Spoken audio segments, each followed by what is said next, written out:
উত্তর ২৪ পরগনার মধ্যমগ্রামে প্রকাশ্যে রাস্তায় একের পর এক গুলি করা হয় বিরোধী দলনেতা শুভেন্দু অধিকারীর ব্যক্তিগত আত্মসহায়ক চন্দ্রনাথ রথকে।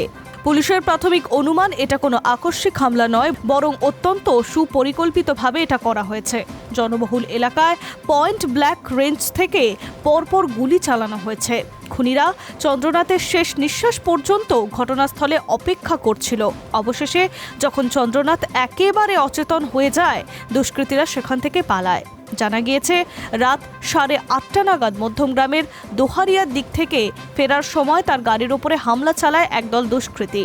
বাইকে এসে তারা প্রথমে গাড়ি থামিয়ে পরপর গুলি চালায়। গুরুতর আহত অবস্থায় তাকে স্থানীয় একটি বেসরকারি হাসপাতালে নিয়ে যাওয়া হলেও চিকিৎসকেরা তাকে মৃত বলে ঘোষণা করেন। এই হামলায় গাড়ি চালকও গুলিবিদ্ধ হয়েছেন। তার অবস্থা সংকটজনক হওয়ায় তাকে কলকাতার একটি হাসপাতালে স্থানান্তর করা হয়েছে। পেশাগত জীবনে চন্দ্রনাথ বাবু আগে ভারতীয় বায়ুসেনার কর্মরত ছিলেন। সেখান থেকে অবসর নেওয়ার পর তিনি শুভেন্দু অধিকারীর অত্যন্ত ঘনিষ্ঠ সহকারী হিসেবে কাজ করেন। সম্প্রতি ভবানীপুর বিধানসভা কেন্দ্রের হাই ভোল্টেজ নির্বাচনে শুভেন্দু অধিকারীর হয়ে প্রচারের কাজে অত্যন্ত সক্রিয় ভূমিকা পালন করেছিলেন।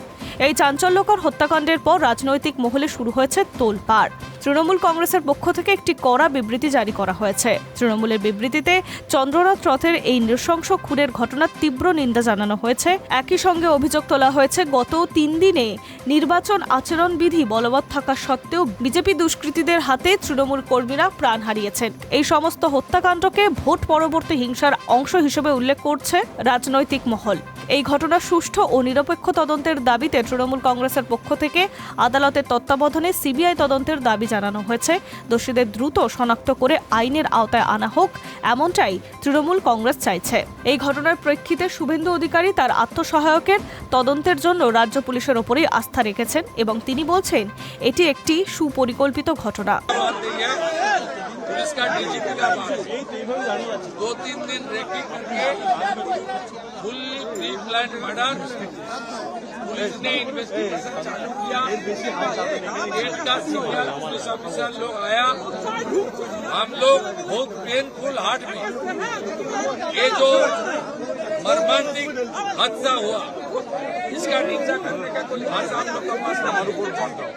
दिल्ली से हमारी गृह मंत्री से लेकर राष्ट्रीय अध्यक्ष से लेकर संसद जी से लेकर सबने जानकारी लिया है। केंद्रीय मंत्री डॉक्टर सुकांत मजूमदार उन्होंने 4 घंटे तक जो इंसिडेंट हुआ फैमिली का साथ पुलिस का साथ बात किया है। पार्टी की ओर से ऑनरेबल एमपी पार्टी का जीएस ज्योतिर्मय सिंह महातो जी और कम से कम 20 चुने हुए विधायक सब अपने अपने क्षेत्र छोड़कर ये जो हुआ है इसके लिए परिवार का साथ और हमारी वार्कर का साथ रहने के लिए आया है। हम लोग इंतजार करेगा। पुलिस ने कुछ ना कुछ क्लू को मिला है, पुलिस ही कार्रवाई करेगा। डीजीपी देख रहा है। एक हमारी आईपीएस हमारी लीडर भारती गिउस जी ने पुलिस का जो इन्वेस्टिगेशन और बीएनएस के अंदर क्या क्या हो सकता है वो उसको बारे में जानकारी इकट्ठा करेगा। শুভেন্দু অধিকারীর মতে চন্দ্রনাথকে অত্যন্ত ঠান্ডা মাথায় সুপরিকল্পিতভাবে খুন করা হয়েছে। ঘাতকরা গত কয়েকদিন ধরে এলাকার রেইকি করছিলেন বলে জানা গিয়েছে। এই খুনের পিছনে রাজনৈতিক যোগ থাকার সম্ভাবনা উস্কে দিলেও এখনই নির্দিষ্ট কারোর নাম নিতে নারাজ বিরোধী দলনেতা। তিনি চান পুলিশই আসল অপরাধীদের খুঁজে বের করুক।